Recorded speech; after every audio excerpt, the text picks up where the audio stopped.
ಈ ಮಾಸಲ್ಲಿ ದೂರದಿಂದ ಟಂಕನಕನ ಟಂಕನಕನ ಟಂಕನಕನ ಟಂಕನಕನ ಟಂಕನಕನ ಟಂಕನಕನ done done done done ಡಣಕನ ಈ ಸೌಂಡ್ ಬರ್ತಾ ಇದೆ. ಅದು ಬರ್ತಾ ಬರ್ತಾ ಬರ್ತಾ ಬರ್ತಾ ಬರ್ತಾ ಜಾಸ್ತಿ ಆಗ್ತಾ ಇದೆ. ನಾನೇನು ಅನ್ಕೊಂಬಿಟ್ಟೆ, ಆ ಕಡೆ ನಮ್ಮ ಬಸವ ಅಂತ ಒಂದು ಸಿನಿಮಾ ನಡೀತಿತ್ತು ನರ್ತಕಿಲಿ, ಅಲ್ಲಿಗೆ ಯಾರೋ ಬರ್ತಾ ಇದ್ದಾರೆ, ಅಲ್ಲಿಗೇನೋ ಇರ್ಬೋದೇನೋ ಅಂತ ನಾನು ಅಂದ್ಕೊಂಡೆ. ಪಟಾಕಿ ಸೌಂಡ್ ಶುರು ಆಯಿತು. ಹತ್ತಿರ ಬರ್ತಾ ಬರ್ತಾ ಬರ್ತಾ ಬರ್ತಾ ನನ್ನ ಮನಸ್ಸಲ್ಲಿದ್ದಿದ್ದು ಒಂದು ಆಸೆ, ಅಯ್ಯೋ ಈ ಮುಂಡೆದು ಆದಿತ್ಯಂದು ಒಂದು ಸಿನಿಮಾ, ಇದಕ್ಕೆ ನಾವಾರು ಹಿಂಗೆ ಮಾಡಿದಿದ್ರೆ ಚೆನ್ನಾಗಿರೋದು. ಓಕೆ, ದೇವ್ರೇನಾದ್ರು ಕಾಪಾಡ್ಬಿಟ್ರೆ ನೆಕ್ಸ್ಟ್ ಪಿಕ್ಚರ್ ಏನಾದ್ರು ಮಾಡೋಣ, ಕಟೌಟ್ ನಿಲ್ಲಿಸ್ತೀವಲ್ಲ ಅವಾಗ ಏನಾದ್ರು ಇದೆಲ್ಲ ಇರುತ್ತೆ. ಆ ಡೈರೆಕ್ಟ್ರ್ ಹಸು ಒಂದು ಇರುತ್ತೆ. ಅದು ನಾವು ಮಾಡಿದ್ದೇನೆಂದ್ರೆ ಕಟೌಟ್ಗೊಂದು ಹಾರ, ಇಷ್ಟೇ. ನಮ್ಮ ಕೈಲಿ ಅದ್ರ ಮೇಲೆ ಮಾಡೋ ಇದರಲ್ಲೂ ಯೋಗನೂ ಇರಲಿಲ್ಲ, ಯೋಗ್ಯತೆಯೂ ಇರಲಿಲ್ಲ. ಪ್ಲಸ್ ನಮ್ಮ ಪ್ರೊಡ್ಯೂಸರು ತುಂಬ ಚಿಕ್ಕವರು, ನಾನು ಚಿಕ್ಕವನು, ಯಾರಿಗೂ ಹೆಸರಿಲ್ಲ ಸ್ವಾಮಿ. ಡೆಡ್ಲಿ ಸೋಮ ಅನ್ನೋದೊಂದೇ ಹೆಸರು. ಎಲ್ಲ ಆಗ್ತಿದೆ, ಆ ಸೌಂಡ್ ಜಾಸ್ತಿ ಆಗ್ತಾ ಆಗ್ತಾ ಆಗ್ತಾ ಆಗ್ತಾ ಆಗ್ತಾ ಆಗ್ತಾ ಆಗ್ತಾ ಸಾರ್ ಅಂತ ಒಂದು ಸೌಂಡ್ ಬಂತು. ಹಿಂದೆ ತಿರುಗಿ ನೋಡಿದ್ರೆ ಒಂದು ದೊಡ್ಡ ಮೆಟಡೋರು, ಒಂದು ದೊಡ್ಡದಾಗಿ ಹೂವಿನ ರಥದ ಥರ ಒಂದು ಅಲಂಕಾರ. ಆ ಅಲಂಕಾರದಲ್ಲಿ ಮಧ್ಯದಲ್ಲಿ ಮುಂಡೆದ ಒಂದು ಪುಟ್ಟ ಗಣೇಶನ್ ಥರ ಕೂತಿದ್ದಾನೆ. ಯಾರು ಅಂತಂದರೆ that was my bullet Prakash.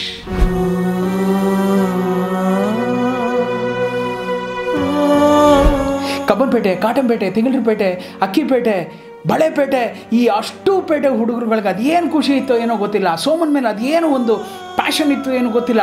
ಎಲ್ಲರೂ ಏನು ಮಾಡ್ಬಿಟ್ಟಿದ್ದಾರೆ, ಪ್ರಕಾಶನ ಕೂಡ್ಸ್ಕೊಂಡು ಬರ್ತಾ ಇದ್ರೆ ತಿರ್ಗಾ ಅದೇ ಸ್ಟೈಲ್ ಸಾರ್ ಅಂದ್ಬಿಟ್ಟು ಸುಮ್ಮನೆ ಹಿಂಗಂದ.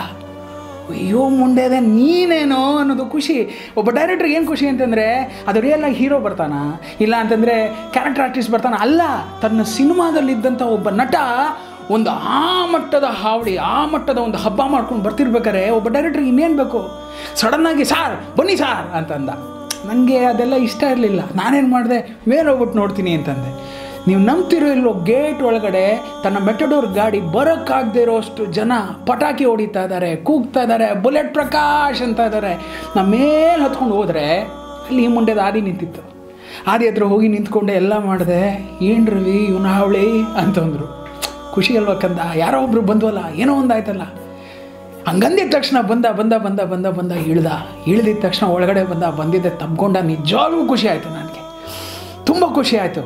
ಅಂದರೆ ನಾರ್ಮಲಾಗಿ ಅವನ್ನ ಕಮಿಡಿಯನ್ ಮಾಡಿ, ಅವನನ್ನು ಒಂದು ಬಫೂನ್ ಮಾಡಿ, ಅವನನ್ನು ಏನೋ ಒಂದು ಮಾಡಿದಂತಹ ಒಂದು ಜಾಗದಲ್ಲಿ ನಾನೊಂದು ಏನೋ ಆಸೆ ಇಟ್ಕೊಂಡಿದ್ದೆ, ಏನೋ ಒಂದು ಗುರಿ ಇಟ್ಕೊಂಡಿದ್ದೆ. ಆ ಗುರಿನ ಅಫ್ಕೋರ್ಸ್ ಸಿನಿಮಾ ರಿಲೀಸ್ ಆದಮೇಲೆ 100% ಸ್ಯಾಟಿಸ್ಫೈ ಆಯಿತು ಅಂತ ಹೇಳ್ಬೋದು. ಬಟ್ ಸಿನಿಮಾ ರಿಲೀಸ್ ಆಗೋಕ್ಕೆ ಮುಂಚೆನೇ ನನಗೆಲ್ಲೋ ಒಂದು 25% ಸ್ಯಾಟಿಸ್ಫ್ಯಾಕ್ಷನ್. ಪ್ರಕಾಶ ಏನೋ ಒಂಚೂರು ಗೆದ್ದ, ಇನ್ನು ಒಳಗೆ ಬಂದು ನೋಡ್ತಾರೆ, ಇನ್ನೊಂಚೂರು ಗೆಲ್ತಾನೆ. ಈ ನಿಟ್ಟಿನಲ್ಲಿ ಅವನ ಒಂದು ಲೈಫ್ನ ಒಂದು ಭಾಗ ಬೇರೆ ಆಗುತ್ತೆ. ನಿಮಗೆ ನೆನಪಿರಲಿ, ಹರೀಶ್ ರಾಯ್ ಜೀವನ ಬದಲಾಯಿತು, ಆದಿತ್ಯ ಅವ್ರ ಜೀವನ ಬದಲಾಯಿತು, ತದನಂತರ ಕಿಶೋರ್ ಅವರ ಒಂದು ಇದು ಬದಲಾಯಿತು.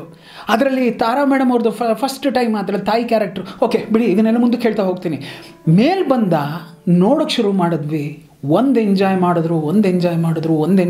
ಅವನ ಎಂಟ್ರಿ ಕಾಮಿಕಲ್ ಆಗಿ ಸ್ಟಾರ್ಟ್ ಆಗುತ್ತೆ. ಆಗ್ತಾ ಬದಲಾಗ್ತಾನಲ್ಲ. How Aadi changes himself, how Aadi's character and characterization change ಆಗ್ತಾ ಹೋಗುತ್ತಲ್ಲ, ಅದೇ ನಿಟ್ಟಿನಲ್ಲಿ ನನಗೆ ಗೊತ್ತಿಲ್ದಂಗೆ ಪ್ರಕಾಶ್ ಮೇಲಿದ್ದಂತಹ ಪ್ರೀತಿನಲ್ಲಿ ನನ್ನ ಆ ಕ್ಯಾರೆಕ್ಟರೈಸೇಷನ್ ಅಂದರೆ ಆ ಚಂದು ಕ್ಯಾರೆಕ್ಟರೈಸೇಷನ್ ಕೂಡ ಬದಲಾಯಿಸ್ತಾ ಹೋಗಿದ್ದೆ. ತುಂಬ 5 ಜನ ಹಂಗೆ ನಿಂತ್ಕೋತಾರೆ, ಪ್ರತಿ ಹಂತ ಪ್ರತಿ ಕ್ಷಣದಲ್ಲಿ ಹಂಗೆ ನಿಂತ್ಕೋತಾರೆ. ಈಚೆ ಬರೋ ಅಷ್ಟೊತ್ತಿಗೆ ಪ್ರಕಾಶನಿಗೆ ಒಂದು ಡಿಫ್ರೆಂಟ್ ಆದ ಒಂದು ಸ್ವಾಗತ ಸಿಕ್ತು, ಆದಿಗೆ ಒಂದು ಡಿಫ್ರೆಂಟ್ ಆದ ಸ್ವಾಗತ. ಅಫ್ಕೋರ್ಸ್ ಅವತ್ತು ರಕ್ಷಿತಾ ಅವ್ರ ಜೊತೆಗಿದ್ದರು, ಅವ್ರಿಗೊಂದು ಕೂಗು. ಅಫ್ಕೋರ್ಸ್ ಅವಿನಾಶ್ ಅವರಿದ್ದರು, ಕೋಟೆ ಪ್ರಭಾಕರ್ ಇದ್ದರು, ಶೋಭರಾಜ್ ಇದ್ದರು. ಎಲ್ರಿಗೂ ಒಂದು ವಿಭಿನ್ನವಾದ ಒಂದು ಸಿಕ್ತು, ಅಪ್ಲಾಸ್ ಸಿಕ್ತು. ಎಲ್ಲವೂ ಆಗೋಯ್ತು. ಅಲ್ಲಿಂದ ಒಂದು ಬದಲಾವಣೆ ಶುರು ಆಯಿತು. ಒಂದು ಜೀವನ, ರವಿ ಶ್ರೀವತ್ಸನ ಒಂದು ಜೀವನ ಬದಲಾಯಿತು. ಅದಾದಮೇಲೆ ಯಾವುದೋ ಒಂದು ಗಂಡ ಹೆಂಡತಿ ಮಾಡಿದೆ, ಒಂದು ರಾಜೀವ್ ಮಾಡಿದೆ. ರಾಜೀವ್ ಮಾಡ್ಬೇಕಾದ್ರೆ ಕೇಳಿದ, ಸಾರ್ ನಮಗೇನಿಲ್ವ ಸಾರ್ ಅಂತ ಇದ್ದ. ನೀವು ನಂಬ್ತಿರೋ ಇಲ್ವೋ, ಅಷ್ಟೊತ್ತಿಗೆ ಅವನು ಬಹಳ ಬ್ಯುಸಿಯೆಸ್ಟ್ ಕಮಿಡಿಯನ್ ಆಗೋಗ್ಬಿಟ್ಟಿದ್ದ. ಏನು ಮಾಡ್ತಿದ್ಯಾ ಅಂದರೆ, ಸರ್ ಅದು ಆ ಪಾತ್ರ ಮಾಡ್ತಾಯಿದ್ದೀನಿ ಸರ್ ಈ ಪಾತ್ರ ಮಾಡ್ತಾಯಿದ್ದೀನಿ ಸರ್ ಆದರೆ ಆ ಲೆಕ್ಕಕ್ಕೆಲ್ಲ ಸಿಗ್ತಾಯಿಲ್ಲ ಸರ್. ಬೇಡ ಕಣಕ್ಕಂದ, ಸ್ವಲ್ಪ ನನಗೊಂದು ಇರುತ್ತಲ್ವ, ಈ ಥರದ್ದೊಂದು ಕ್ಯಾರೆಕ್ಟರ್ಸ್ ಯಾವ್ದಾದ್ರು ಸಿಕ್ಕಿದ್ರೆ ನೋಡೋ. ಇಲ್ಲ ಸರ್, ಯಾರೂ ಕೊಡ್ತಾಯಿಲ್ಲ ಸರ್, ಎಲ್ಲ ಕಾಮಿಡಿ ಬಿಡಿ ಸರ್, ಅದಾಯಿತು, ಅದು ಸೋಮ ಬಿಡಿ ಸರ್, ಅದಿಲ್ಲಿ ಕೂತಿದೆ, ಅದು ಯಾವ ಥರ ನೋಡ್ಕೊಳ್ಳೋಣ, ನೀವೇ ಮಾಡ್ತಿರಲ್ಲ ಸರ್, ನೀವು ಮಾಡ್ದಾಗ ಮಾಡೋಣ ಸರ್ ಅನ್ನೋ ಥರ ಎಲ್ಲ ಹೇಳ್ಬಿಟ್ಟ. ಎಲ್ಲವೂ ಮುಗೀತು. There came Madesha.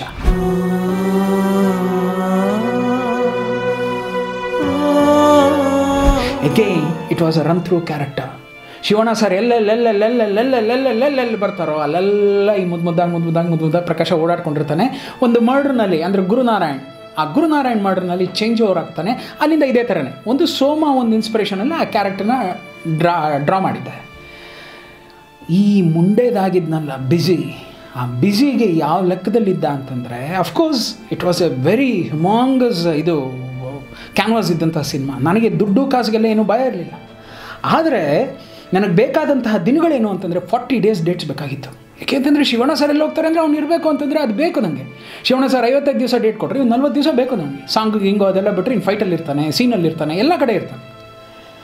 40 days dates ಚಿನ್ನ ಅಂತಂದೆ. ಸರಿ ಸರ್ ಮಾಡ್ತೀನಿ ಸರ್, ಒಂದು 20 ಲಕ್ಷ ಸರ್ ಅಂತಂದ. ಏನು ಮುಂಡೆದೆ ಅಂತಂದೆ. 20 ಲಕ್ಷ ಸರ್ ಅಂತಂದ. ಹಂಗಂದಿದ ತಕ್ಷಣ ಖುಷಿಯಾಗಿದ್ದು ಏನು ಗೊತ್ತಾ ಸರ್, ಅವನಷ್ಟು ದುಡಿತಾ ಇದ್ದ. ಪರ್ ಡೇ 50,000 ಇನ್ 2009 ಚಾರ್ಜ್ ಮಾಡ್ತಾಯಿದ್ದ. ತುಂಬ ಖುಷಿ ಆಗೋಯ್ತು. ನಾನು ಇಡೀ ಡೆಡ್ಲಿ ಸೋಮಾಗಿ ಕೊಟ್ಟಿದ್ದು ಮುಂಡೆದಕ್ಕೆ 50,000, ಆದರೆ ಪರ್ ಡೇಗೆ ನನ್ನ ಪ್ರಕಾಶ 50,000 ರೂಪಾಯಿ ದುಡಿತಾ ಇದ್ದ ಅಂತಂದರೆ ಖುಷಿ ಆಗೋದಿಲ್ವಾ? ಸಡನ್ನಾಗಿ ಹೇಳಿದೆ, ದುಡ್ಡು ಕಾಸು ಯೋಚನೆ ಇಲ್ಲ ಪ್ರಕಾಶ, ಕೊಟ್ಬಿಡ್ತೀನಿ 40 days ಕಾನ್ಸ್ಟೆಂಟಾಗಿ ನನ್ನ ಜೊತೆ ಇರೋಕ್ಕಾಗತ್ತಾ ಅಂದೆ. ಅಲ್ಲಿ ಆ ಮುಂಡೆದಕ್ಕೆ ಗೊತ್ತಾಗೋಯ್ತು, ಯಾವುದೇ ಕಾರಣಕ್ಕೂ. ಆಮೇಲೆ ನನ್ನ ಮೆಂಟ್ಯಾಲಿಟಿ, ನನ್ನ ಟೆಂಪರ್ಮೆಂಟು, ನನ್ನ ಕೂಗಾಟ, ನನ್ನ ಕಿರ್ಚಾಟ ಡೆಡ್ಲಿ ಸೋಮದಲ್ಲಿ ಅದೊಂದು ಆಗಿತ್ತು. ನಾವೆಲ್ಲ ವೆಜ್ಜೇ ಇಷ್ಟಪಡ್ತಾ ಇದ್ವಿ. ಹಾಗಾಗಿ ಒಂದು ದಿವಸ ಡೆಡ್ಲಿ ಸೋಮದಲ್ಲಿ ಹೀಗೆ ವೆಜಿಟೇರಿಯನ್ ಅಂತ ಹೇಳಿ ಆ ಪಲ್ಲವಿ ಡಾಬಾ ಕ್ಲೈಮ್ಯಾಕ್ಸ್ ಫೈಟಲ್ಲಿ ಇವನೇನು ಮಾಡಿಬಿಟ್ಟಿದ್ದಾನೆ ಅಂತಂದರೆ, ಒಂದು 10 ಜನನ ಕರ್ಕೊಂಡೋಗಿ ಬಿರಿಯಾನಿ ತಿನ್ನೋಕೆ ಹೋಗ್ಬಿಟ್ಟಿದ್ದಾನೆ. ಬಿರಿಯಾನಿ ಅಂದರೆ ಕೇಳಬೇಕಾ, ನಂಗೆ ಅರ್ಧ ಗಂಟೆ ಒಳಗಡೆ ಶೂಟಿಂಗ್ ಸ್ಟಾರ್ಟ್ ಆಗಬೇಕು, 1.5 hour ಆಗಲೂ ಬರಲಿಲ್ಲ. ಅಲ್ಲಿ ನನಗೆ ಅವನಿಗೆ ಒಂದು ಸಣ್ಣ ಟಸಲ್ ಆಗಿತ್ತು. ಟಸಲಲ್ಲಿ ಅವನು ಕಿರ್ಚಾಡ್ತಾ ಇದ್ದಾನೆ, ನಾನು ಕಿರ್ಚಾಡ್ತಾ ಇದ್ದೀನಿ. ಅಫ್ಕೋರ್ಸ್ ಇಬ್ಬರು ರೆಪ್ಲಿಕಾಸ್ ಬಿಟ್ಕೊಡ್ತಾ ಇಲ್ಲ. ಫೈನಲ್ ಆಗಿ ನೀನು ಬಾ ಆಚೆಗೆ ಅಂತೇಳಿ ಅವ್ನು ಕಳಿಸ್ಬಿಟ್ಟು ಎಲ್ಲ ಆಗಿ ಶಾರ್ಟ್ ಎಲ್ಲ ತೆಗೆದ್ಮೇಲೆ ಅವ್ನೊಂದು ಕ್ಲೋಸಪ್ ಎಲ್ಲ ತೆಗೆದು ಮ್ಯಾಚ್ ಮಾಡಿದ್ದೆ.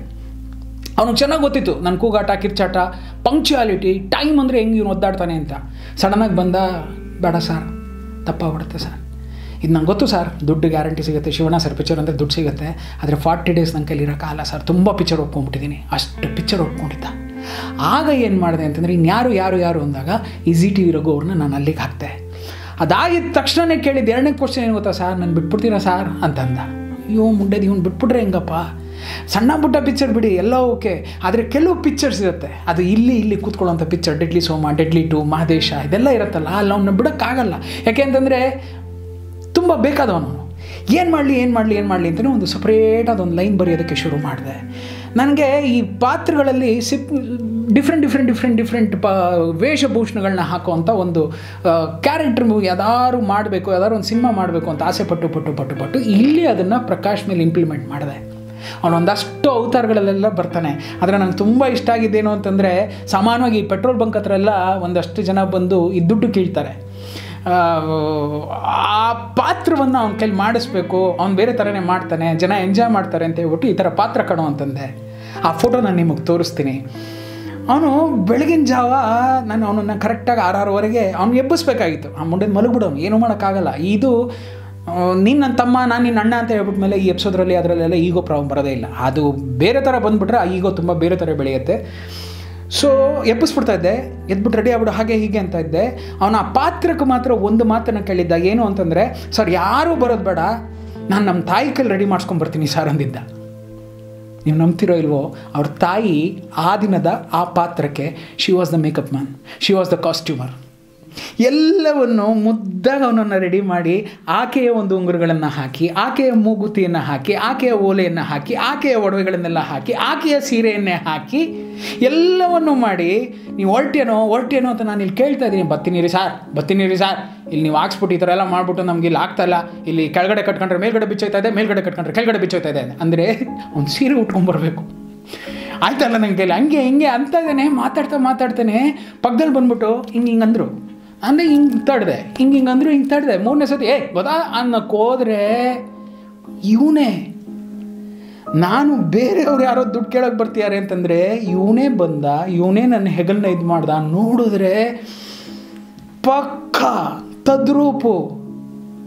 ಏನು ಅಂತಂದರೆ ಹಿಂದ್ಗಡೆಯಿಂದ ತಾಯಿ ಓಪನ್ ಆದರು. ಸರ್ ಇದು ಓಕೆನಾ ಇಲ್ಲ ಬೇರೆ ಏನಾದರೂ ಬೇಕಾ? ಎಷ್ಟು ಚೆನ್ನಾಗಿ ಕುಂಕುಮ ಇಟ್ಟು, ಎಷ್ಟು ಚೆನ್ನಾಗಿ ವಿಗ್ ಹಾಕಿ, ಎಷ್ಟು ಚೆನ್ನಾಗಿ ಹಿಂದ್ಗಡೆ ಜಡೆ ಎಲ್ಲ ಜಡೆಗೆ ಹೂವು ಮುಡಿಸಿ ಎಲ್ಲ ಮಾಡಿ ಕರ್ಕೊಂಬಂದು ಆ ತಾಯಿ ಆ ಮಗನ ಮೇಲಿದ್ದಂಥ ಪ್ರೀತಿ ಕರ್ಕೊಂಬಂದು ಬಿಟ್ಟು ಇದು ಓಕೆನಾ ಅಂತಂದರು. ಅಮ್ಮ ತುಂಬ ಮುದ್ದಾಗಿದ್ದಾನೆ, ನೀವು ಹೊರಡಿ ಅಂತ ಹೇಳಿದೆ. ಈ ನಿಟ್ಟಿನಲ್ಲಿ ಪ್ರಕಾಶನ ಇಟ್ಕೊಂಡು ಒಂದಷ್ಟು ನಡೀತಾ ಇದ್ದ ದಿನಗಳು. ಅಂದರೆ ಅವನು ಬ್ಯುಸಿ ಇದ್ದಾಗ ಅವನ ಕ್ಯಾರೆಕ್ಟರ್ ತೀರಬೇಕು ಅಂದಾಗ, ಪ್ರಕಾಶ್ ಪ್ಲೀಸ್ ಕಣೋ ಇವತ್ತೊಂದು ದಿವಸ ಬಂದೋಗ್ಬಿಡೋ ಅಂತಂದರೆ ಬರ್ತೀನಿ ಸರ್ ಅನ್ನೋನು, ಬೆಳಗಿನ ಜಾವ 7 ಗಂಟೆಗೆ ಬರೋನು, 9 ಗಂಟೆಗೆ ಹೊರಟೋಗ್ಬಿಡೋನು, ಈ ಥರ ಎಲ್ಲ ಮಾಡಿ ಇದು ಮಾಡ್ತಾಯಿದ್ವಿ. ಒಂದು ಪರ್ಟಿಕ್ಯುಲರ್ ಹಂತ ಬರುತ್ತೆ ಸರ್, ತುಂಬ ಚೆನ್ನಾಗಿ ನೆನಪಿದೆ ನನಗೆ. ಏನು ಅಂತಂದರೆ ಮಾದೇಶನ್ನ ಸರ್ಕಾರ ಟಸಲ್ನಲ್ಲಿ ಎದುರಾಕೊಂಡ್ಬಿಡ್ತಾನೆ. ಇಲ್ಲಿ ಮಾದೇಶ ಯಾರು ಅಂತಂದರೆ as it is Shivaraj Kumar, ಸರ್ಕಾರ ಯಾರು ಅಂತಂದರೆ ರವಿ ಬೆಳಗೆರೆ. ಆ ಟೈಮ್ನಲ್ಲಿ ಮಾದೇಶನ ಪರವಾಗಿ ಎಲ್ಲ ಮಾತಾಡಬೇಕು. ಯಾರ್ಯಾರು? ಮುನಿಯವರು ಮಾತಾಡಬೇಕು, ಕೋಟೆ ಪ್ರಭಾಕರ್ ಮಾತಾಡಬೇಕು, ನಮ್ಮ ಪ್ರಕಾಶ್ ಮಾತಾಡಬೇಕು, ಬಾಬು ಅಂತಿದ್ದು ಬುಜ್ಜಿ ಬಾಬು ಅಂತ ಅವ್ರು ಮಾತಾಡಬೇಕು, ನಮ್ಮ ರಘು ಅವ್ರು ಮಾತಾಡಬೇಕು. ಎಲ್ಲ ಮಾತಾಡಾದ್ಮೇಲೆ ಜಗ್ಗೇಶ್ ಅವ್ರ ಮಗ ಇದ್ದಾರೆ ಯತಿ ಅಂತ, ಅವ್ರು ಮಾತಾಡಬೇಕು. ಎಲ್ಲ ಮಾತಾಡಿ ವಾರ್ನ್ ಮಾಡ್ತಾರೆ ರವಿ ಬೆಳಗೆರೆಗೆ. ಈ ಥರ ಎಲ್ಲ ನೀವು ನಮ್ಮ ಮಾದೇಶನ ಹತ್ರ ಇಟ್ಕೋತು ಅಂತಂದರೆ ಹಿಂಗೆ ಮಾಡ್ಬಿಡ್ತೀವಿ, ಹಂಗೆ ಮಾಡ್ಬಿಡ್ತೀವಿ, ಇದೆಲ್ಲ ಮಾಡಬೇಕು. ಎಲ್ಲ ಸೀನಿಗೆ ರೆಡಿ ಆಗ್ತಾ ಇದ್ದೀವಿ. ಅವತ್ತು ಇನ್ನೊಂದಾಯಿತು, ನೀವು ನಂಬ್ತಿರೋ ಇಲ್ವೋ, ಆ ಕ್ಯಾರೆಕ್ಟರ್ಗಳಿಗೆ ದೊಡ್ಡ ಮಟ್ಟದ ಒಂದು ಗೋಲ್ಡ್ ಗಿಲ್ಡ್ ಹಾಕೋಬೇಕು ಅನ್ನೋ ಅವಶ್ಯಕತೆಗಳು ಯಾವುದೂ ಇರಲಿಲ್ಲ. ಆಗಿನ್ನೂ ಬಡಿಂಗ್ ರೌಡೀಸ್ ಇವರೆಲ್ಲ ಸಿನಿಮಾದಲ್ಲಿ. ಅವತ್ತೇನು ಮಾಡಿಬಿಟ್ಟಿರ್ತಾನೆ, ಇದು ತುಂಬ ಯಾವ ಅಣ್ಣನೂ ಯಾವ ತಮ್ಮನಿಗೂ ಮಾಡಲ್ಲ ರೀ, ಯಾವ ತಮ್ಮ ನಾವು ಆ ಥರ ಇರಲ್ಲ. ಅವತ್ತು ನಡೆದಿರೋ ಒಂದು ವಿಷಯ ಹೇಳಲಿಕ್ಕೆ ಇಷ್ಟಪಡ್ತೀನಿ. ಅವತ್ತು ಪ್ರಕಾಶ ಇಷ್ಟು ತಪ್ಪದೊಂದು ಗೋಲ್ಡ್ ಚೈನ್ ಹಾಕ್ಕೊಂಬಂದಿದ್ದ. ಹತ್ತತ್ರ 112 ಗ್ರಾಮ್ ಇತ್ತು ಆ ಗೋಲ್ಡ್ ಚೈನ್. ಎಲ್ಲ ಹಾಕ್ಕೊಂಬಂದ. ಎಲ್ರಿಗೂ ಹೇಳಿದೆ, ಕೋಟೆ ಪ್ರಭಾಕರ್ ನೀವು ಅದನ್ನು ತೆಗೆದುಬಿಡಿ ನಾರ್ಮಲ್ ಆಗಿರಬೇಕು ನೀವೆಲ್ಲ ಅಂತ ಹೇಳಿದ್ರೆ, ಪ್ರಕಾಶಂದು ಗೋಲ್ಡ್ ಚೈನ್ ಇತ್ತಲ್ಲ, ಸರ್ ಒಂದು ಕೆಲಸ ಮಾಡಿ ಸರ್, ಇದನ್ನು ನೀವು ಹಾಕ್ಕೊಳ್ಳಿ ಸರ್ ಅಂತ ಎತ್ತಿದ್ದೆ, ಹಾಕ್ಬಿಟ್ಟ. ನಮ್ಮಲ್ಲಿ ಒಂದು ವಾಡಿಕೆ ಇದೆ, ಚಿನ್ನ ಆಗಿರಲಿ ಅಕ್ಕಿ ಆಗಿರಲಿ, ಅದೊಂದು ದಿನದಲ್ಲಿ ಒಂದು ಕ್ಷಣದಲ್ಲಿ ಬಂದರೆ ಅದನ್ನು ಮತ್ತೆ ವಾಪಸ್ ಕೊಡಬಾರ್ದು. ಇದಿದೆ ನಮ್ಮ ಮನೆಯಲ್ಲಿತ್ತು, ನಮ್ಮನೇಲಿದೆ. ನನಗೆ ಇದೇನೇ ಇದು ಇದ್ದಕ್ಕಿದ್ದಕ್ಕೆ ತೆಗ್ದು ಹಿಂಗೆ ಗೋಲ್ಡ್ ಚೈನ್ ಹಾಕ್ಬಿಟ್ಟ ಅವನು, ಇದನ್ನು ಮತ್ತೆ ವಾಪಸ್ ಕೊಡಬೇಕು, ಏನು ಮಾಡಬೇಕು ಗೊತ್ತಿಲ್ಲ. ಅಲ್ಲಿವರೆಗೂ ಒಂದು ಸಣ್ಣ ಗಾತ್ರದ ಗೋಲ್ಡ್ ಚೈನ್ ಅಷ್ಟೇ ಇದ್ದಿದ್ದು. ಸಡನ್ನಾಗಿ ಮನಸ್ಸು ಅನ್ನೋದಿರುತ್ತಲ್ಲ, ಕೊಡಬೇಡ, ಅದಾಗಲ್ಲ ಅಂತೇಳು, ಕೊಡಲ್ಲ ಅಂತೇಳು. ಹಿಂಗೆ ಹೇಳಿದೆ ರೀ, ನಾನು ಹೇಳಿದೆ. Ravi Srivatsa being a writer director of a film Madesha, ಈ ಚೈನ್ ವಾಪಸ್ ಕೊಡಲ್ಲ ಮಗ ಅಂತಂದೆ. ಸಾರ್ ಅಂತಂದ, ಈ ಚೈನ್ ವಾಪಸ್ ಕೊಡಲ್ಲ ಅಂತಂದ. ನೀನು ಏನು ಗೊತ್ತಿದೆಯೋ ಹಾಕಿದೆ, ಟಕ್ಕಂತ ಹಾಕ್ಬಿಟ್ಟೆ, ನನಗೆ ಗೊತ್ತಿಲ್ಲ ಕಣೋ, ಅದೇನು ಬಂದಿದೆಯೋ ಅಂತ ಗೊತ್ತಿಲ್ಲ, ಅದನ್ನು ನಾನು ವಾಪಸ್ ಬಿಚ್ಕೊಡಲ್ಲ, ನಂಗೆ ಅದು ಸೆಂಟಿಮೆಂಟ್ಸ್ ನನಗೆ ಆಗಲ್ಲ ಕಣೋ. ಸಾರ್ ಇದೆಲ್ಲ ಮಾಡಬೇಡಿ ನೀವು ಅಂತಂದ. ಪ್ರಕಾಶ ನಾನು ಕೊಡಲ್ಲ, ರೇಟ್ ಎಷ್ಟು ಹೇಳು ಅಂತಂದೆ. ಸಾರ್ ಅದು 95,000 ಸಾರ್ ಅಂತಂದ. ಇನ್ನೆರಡು ದಿವಸದೊಳಗೆ ನಿನಗೆ ದುಡ್ಡು ತಲುಪುತ್ತೆ. ಸರ್ ಐ ಪೇಯ್ಡ್ 95,000, ಬಟ್ ಆ ಚೈನ್ ಕೊಡಲಿಲ್ಲ. ಆದರೆ ಅವನು ಇಷ್ಟಪಟ್ಟು ಹಾಕ್ಕೊಂಡಂಥ ಚೈನನ್ನು ಯಾರು ಸ್ವಾಮಿ ಕೊಡ್ತಾರೆ? ಆ ಥರ ಕೊಟ್ಟ. ಮುಂದೆ ಯೋಚನೆ ಮಾಡಲಿಲ್ಲ. ಸರ್ ಅದು ನನಗಿಂತ ನಿಮಗೆ ಚೆನ್ನಾಗಿ ಕಾಣುತ್ತೆ, ಹಾಕ್ಕೊಳ್ಳಿ ಸರ್ ಅಂತಂದ. ದಟ್ ವಾಸ್ ಗ್ರೇಟ್ನೆಸ್ ಆಫ್ ಪ್ರಕಾಶ. ಮುಗ್ಧ, ಏನೂ ಗೊತ್ತಿಲ್ಲ. ಆ ಚೈನ್ ಅವ್ನು ನನಗೆ ಕೊಟ್ಟಿದ್ದು ಬಹಳಷ್ಟು ಒಡವೆಗಳನ್ನ ಹಾಕ್ಕೊಳ್ಳಿಕ್ಕೆ ಶುರು ಮಾಡಿದೆ. ನೀವು ನಂಬ್ತಿರೋ ಇಲ್ವೋ, ಇದೇ ಕೈಗೆ 160 ಗ್ರಾಮ್ ಕಡ ಹಾಕಿದ್ದೆ. ಆ ಮುಂಡೆದ್ರು ಅಂದರೆ ಅವನ ಹೃದಯ ಅಂತದ್ದು, ಎಲ್ಲರೂ ಚೆನ್ನಾಗಿರಲಿ ಅಂತ ಆಸೆ ಪಡ್ತಾ ಇದ್ದ. Coming back to this scene, ಎಲ್ಲರೂ ಬೈಬೇಕು. ಅದರಲ್ಲಿ ಪ್ರಕಾಶ್ದೊಂದು ಡೈಲಾಗ್ ಇರುತ್ತೆ, ಸರ್ಕಾರ ಬ್ಯಾಂಗ್ಳೂರಿನಲ್ಲಿರೋ ಎಲ್ಲ ಗಂಡಸರು ಒಂದು ತಕ್ಕಡಿ ಆದರೆ ನಮ್ಮ ಮಾದೇಶನೇ ಇನ್ನೊಂದು ತಕ್ಕಡಿ. ಆ ಲೆವೆಲಲ್ಲಿ ತೂಗೋ ಗಂಡಸ್ಗೆ ನಿನ್ನ 5 ಪೈಸದ ಯೋಗ್ಯತೆ ತೋರಿಸ್ಬಿಟ್ಟಿಯಲ್ಲೇ ಅಂತ ಬೈಬೇಕು. ಒಬ್ಬೊಬ್ಬರು ಬೈಬೇಕು. ಇವನ್ ಮೇಲಿಗೆ ಕೆರೆದ, ಸಾರ್ ಅಂತಂದ. ಏನು ಸಾರ್, ನಾವೇನಾದ್ರು ಹಿಂಗೆ ಬೈದ್ಬಿಟ್ಟು ನಾಳೆ ಬೆಳಗ್ಗೆ ಅವ್ನು ಗುರುವಾರದಲ್ಲಿ ಹಾಕೊಟ್ಬಿಡ್ತಾನ ಸರ್ ನಮ್ಮನ್ನ ಅಂತಂದ. ಅವನಿಗೆ ಭಯ ಏನು ಅಂತಂದರೆ, ಬೆಂಗಳೂರಿನಲ್ಲಿ ರವಿ ಬೆಳಗೆರೆ ಏನಾದ್ರು ಬರೆದ್ಬಿಡ್ತಾರ ಅಂತ. ಅವ್ರಂಗೆ ಕೇಳ್ತಿದ್ದನ್ನು ಕೋಟೆ ಪ್ರಭಾಕರ್ ಕೇಳಿಸ್ಕೊಂಡ್ರು. ಸರ್ ಒಂದು ನಿಮಿಷ ಸರ್ ಇದನ್ನು ಬೇರೆ ಏನಾದ್ರು ಮಾಡ್ಬೋದಲ್ವ ಸರ್? ಕೋಟೆ ಪ್ರಭಾಕರ್ ಮಾತಾಡೋದನ್ನು ಮುನಿ ಕೇಳಿಸ್ಕೊಂಡ್ರು. ಸರ್ ಯೋಚನೆ ಮಾಡಿ ನೋಡಿ ಸರ್. ಮುನಿ ಸ್ವಲ್ಪ ಗೊತ್ತಲ್ಲ, ಅವ್ನು ಭಾಳ ಯೋಚನೆ ಮಾಡಿ ನೋಡಿ ಸರ್ ಅಂತ. ನಮ್ಮ ರಘು ತುಂಬ ಎದುರುಕಸ್ತ ಜೀವ ಅದು. ಸರ್ ಐ ಥಿಂಕ್ ಎಸ್ ಅನ್ಸುತ್ತೆ ಸರ್, ಸ್ವಲ್ಪ ಕ್ವಾಲಿಫೈಡ್ ಅಲ್ಲ, ಎಸ್ ಅನ್ಸುತ್ತೆ ಸರ್, ಇದನ್ನು ಬೇರೆ ಏನಾದ್ರು ಮಾಡ್ಬೋದಾ ಸರ್? ನಾನೇ ಮುಂಡೆವ ಯಾಕ್ರೋ ಎಲ್ಲ ಎದುರುತ್ತಾ ಇದ್ದೀರಾ, ಇದು ಸೀನ್ ಕಂಡ್ರು. ಇಲ್ಲ ಸಾರ್ ನಿಮಗೆ ಗೊತ್ತಿಲ್ಲ, ಹಾಕ್ಕೊಟ್ಬಿಡ್ತಾನೆ ಸರ್ ಅವ್ನು ಬುಧವಾರ ಬಂತು ಅಂತಂದರೆ ಪ್ರಕಾಶ ಅಲ್ಲಿ ಕುಡಿತಾ ಇದ್ದ, ಮುನಿ ಇಲ್ಲಿ ಆಟ ಆಡ್ತಾ ಇದ್ದ, ಇವನು ಕೋಟೆ ಇಲ್ಲಿ ಡಿಸ್ಕೋ ಕ್ಲಬ್ಬಲ್ಲಿದ್ದ, ಏನೇನೋ ಹಾಕ್ಕೊಟ್ಬಿಡ್ತಾನೆ ಸಾರ್, ನಮ್ಮ ಸಂಸಾರ ನಮ್ಮ ವಂಶ ಅದು ಇದು ಸಾರ್, ಬೇಡ ಸಾರ್. ನನಗೆ ಒಂದು ಕಡೆ ಇಷ್ಟೊಂದೆಲ್ಲ ಎದುರುತ್ತೀರೇನೆಯ ಅಂತ ನಾನು. ಎರಡನೇದು, ಇಟ್ ವಾಸ್ ಎ ಫ್ಯಾಕ್ಟ್. ಆ ಟೈಮಲ್ಲಿ ಬೆಂಗಳೂರಲ್ಲಿ ಏನೇ ಬಂದರೂ ಅದೇನೋ ಭಗವದ್ಗೀತೆಯಲ್ಲಿ ಬಂದಂಗೆ ಇತ್ತದು. ಅದನ್ನು ಆ ಲೆಕ್ಕದಲ್ಲಿ ಹಾಕ್ಕೊಡೋರು ಅವ್ರು ಬಿಲ್ಡಪ್ ಮಾಡೋದ್ರಲ್ಲಿ ಬೇರೆ. ರವಿ ಬೆಳಗೆರೆ ಅವರು ಅದ್ರ ಬಗ್ಗೆ ಮಾತಾಡ್ತೀನಿ ಮುಂದಿನ ದಿನಗಳಲ್ಲಿ. ಅದಕ್ಕೊಂದಷ್ಟು ಟಿಪ್ಪಣಿ ಬರೆಯೋರು ಹೆದರ್ತಾ ಇದ್ದಾರೆ. ನಾನಂದರೆ ಕೆಲಸ ಮಾಡ್ತೀನಪ್ಪ, ಅವ್ರನ್ನ ಇಲ್ಲಿ ಕರೆಸ್ತೀನಿ, ನೀವು ಮಾತಾಡ್ಬಿಟ್ಟು ಅವ್ರೇನಾದ್ರು ಬೇಡ ಅಂದರೆ ಚೇಂಜ್ ಮಾಡ್ಬೋಣ ಕಣ್ರು ಅಂತಂದೆ. As it Yesu Shivanna sir ದೂರದಿಂದ ಕೂತ್ಕೊಂಡು ನೋಡ್ತಾ ಇದ್ದಾರೆ. ಏನಮ್ಮ ಅಂತಂದರು. ಇಲ್ಲಣ್ಣ, ಹುಡುಗರುಗಳು ಹೆದರ್ತಾ ಇದ್ದಾರೆ ಮಾತಾಡೋದಕ್ಕೆ. ಬಡಮ್ಮ ಕರೆಕ್ಟು, ಯಾಕಮ್ಮ ಬೇಕು ಸುಮ್ಮನೆ? ಅವರು ಅಷ್ಟೇ. ಅಂದರೆ ಶಿವಣ್ಣ ಸರ್ ಯಾಕಮ್ಮ ಬೇಕು, ಅನ್ನೆಸೆಸರಿ ಕಾಂಟ್ರವರ್ಸಿಸ್ ಬೇಕಾ ಅನ್ನೋ ಥರದಲ್ಲೇ ಪಾಪ ಶಿವಣ್ಣ ಸರ್. ಎಲ್ಲ ಆಯಿತು, ಹೋದೆ ರವಿ ಸರ್ ಹತ್ರ ನಿಂತ್ಕೊಂಡೆ. ಈ ಸೀನ್ ಹಿಂಗಿದೆ, ಹುಡುಗರು ಮಾತಾಡೋಕ್ಕೆ ಹೆದರ್ತಾ ಇದ್ದಾರೆ. ಯಾರು ಅಂದಿದ್ದು? ನಾನು ರವಿ ಬೆಳಗೆರೆ, ಅದು ಹಾಯ್ ಬೆಂಗಳೂರು ಆಫೀಸು. ಇಲ್ಲಿ ಬಂದಾಗ ನಾನು ಸರ್ಕಾರ, ಶಿವರಾಜ್ ಕುಮಾರ್ ಸರ್ ಬಂದು ಮಾದೇಶ, ಇವರೆಲ್ಲ ಬಂದು ಮಾದೇಶನ ಸಪೋರ್ಟ್. ನೀವು ಬೈರಪ್ಪ, ಬೈರಿ ಎಲ್ಲ ಚೆನ್ನಾಗಿ ಬೈರಿ ಅಂತಂದ್ರು. ಯಾವಾಗ ಹಿಂಗೆ ಅಂದಿದ್ದೆ ಸಾಕು, ಒಬ್ಬೊಬ್ಬನು ಫುಲ್ಲು ರಿಯಾಕ್ಟ್ ಆಗ್ತಾಯಿದ್ದಾನೆ. ಸರ್ಕಾರ ಬೆಂಗಳೂರಲ್ಲಿರೋ ಗಂಡಸರೆಲ್ಲ ಒಂದು ಲೆವೆಲ್ ಆದರೆ ನಮ್ಮ ಮಾದೇಶನೇ ಇನ್ನೊಂದು ತಗಡಿ, ಆ ಲೆವೆಲ್ ಗಂಡಸಿಗೆ ಇವನು ಬೇರೆ ಸ್ಟ್ರೆಸ್ ಮಾಡ್ತಾನೆ. ಇನ್ನೊಂದು ನನಗೆ ಮಾಡಬೇಕಾದ್ರೆ 5 ಪೈಸದ ಆ್ಯಕ್ಟಿಂಗಿಗೆ ಎಲ್ಲರೂ 500 ರೂಪಾಯಿ ಆ್ಯಕ್ಟ್ ಮಾಡ್ತಾ ಇದ್ದೀರಲ್ಲ ಅಂತ ನಾನು. ಎಲ್ಲರೂ ಎಗ್ತಾ ಇದ್ದಾರೆ. ಈ ಮುಂಡೆದು ಲಾಸ್ಟಲ್ಲಿ ಎತ್ತಿ ಬರ್ತಾನೆ. ಅವರೆಲ್ಲ ಹೇಳ್ಬಿಟ್ಟು ಹೋದರು, ನಾನು ಯಾರೋ ಗೊತ್ತಾ, ಹಾಕ್ಬಿಟ್ಟು ಹೋಯ್ತೀನಿ ಅದು ಇವನು. ಒಬ್ಬೊಬ್ಬರು ದಟ್ ಸೀನ್ ವಾಸ್ ಅಮೇಝಿಂಗ್. ಇವತ್ತು ನೀವು ನೋಡಿದ್ರೆ ಖುಷಿ ಪಡ್ತೀವಿ. ಅಂದರೆ ಒಂದು ಹುಂಬಂತರ ಬಂದ್ಬಿಡೋನು, ಅವನಲ್ಲಿ ಏನಾದ್ರು ಭಯ ಬಂತು ಅಂತಂದರೆ ಆ ಇಡೀ ಅಟ್ಮಾಸ್ಫಿಯರಲ್ಲಿ ಆ ಭಯ ಹುಟ್ಟಾಕ್ಬಿಡೋನು ಪ್ರಕಾಶ. ಹೀಗಿರಬೇಕಾದ್ರೆ ನಾವೆಲ್ಲರೂ ಸೇರಿ ಆಸ್ಟ್ರೇಲಿಯಾಗೆ ಟ್ರಾವೆಲ್ ಮಾಡಬೇಕಾದ ಒಂದು ಪರಿಸ್ಥಿತಿ ಬರುತ್ತೆ. ಎಲ್ಲರ ಪಾಸ್ಪೋರ್ಟು ಕಳಿಸ್ಬಿಟ್ಟೆ sir. This is a fact. ಎಲ್ಲರೂ ಪಾಸ್ಪೋರ್ಟ್ ಹೋಗೋಯ್ತು, ಎಲ್ಲ ಆಗೋಯ್ತು, ವೀಸಾ ಆಗೋಯ್ತು, ಎಲ್ಲ ಆಗಿ ಎಲ್ಲರೂ ಪಾಸ್ಪೋರ್ಟ್ ಬಂದುಬಿಟ್ಟಿದೆ. ಪ್ರಕಾಶನದಲ್ಲಿ ಅಂತ ಹುಡುಕ್ತಾ ಇದ್ದೀವಿ. ಪ್ರಕಾಶನ್ ವೀಸಾ ಆಗಿಲ್ಲ. ರೀಸನ್ ಏನು ಅಂದರೆ ಇವನೊಂದು ಫೋಟೋ ಕಳಿಸಿದ್ದ ಅಂತ ಆ ಒಂದೊಂದು ಸ್ಟೈಲ್ ಹೇಳಿದೆ. ಆ ಸ್ಟೈಲಲ್ಲಿ passport photo ತೆಗೆಸ್ಬಿಟ್ಟಿದ್ದಾನೆ.